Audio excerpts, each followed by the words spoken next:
Баршаңызға қайырлы күн. Бүгін өте дәмді оңай салатты әзірлейтін боламыз. Міндетті түрде каналыма тіркеліп, видеоны соңына дейін қараңыздар. Бізге қажетті заттар: қияр, қайнатылған жұмыртқа, жүгері, майонез, укроп, қайнатылған ет және фри қажет болады. Алдымен қиярды осындай ұзынша бөліктерге бөліп тураймыз. Бәрін бір келкі етіп турап аламыз. Одан кейін қайнатылған етті де дәл солай ұзынша бөліктерге бөліп тураймыз.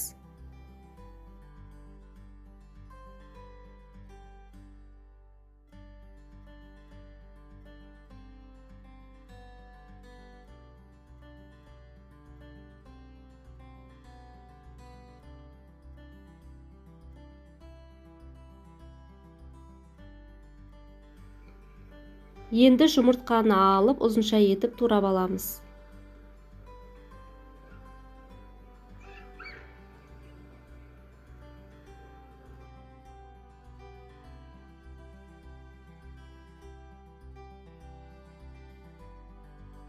Укропты да жіңішке бөліктерге бөліп майдалап тураймыз.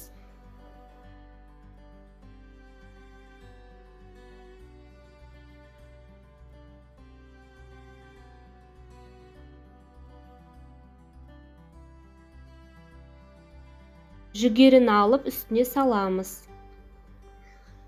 Дәміне қарай тұз қосып, майонезбен жақсылап араластырып аламыз.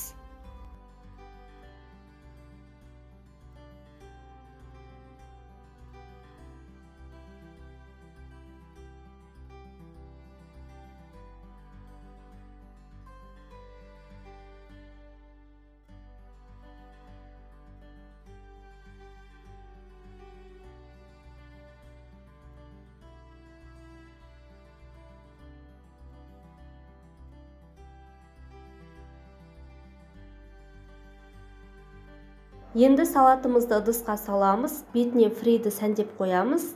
Немесе фриді дәл осы сәтте салып араластырып жіберсеңіздер болады.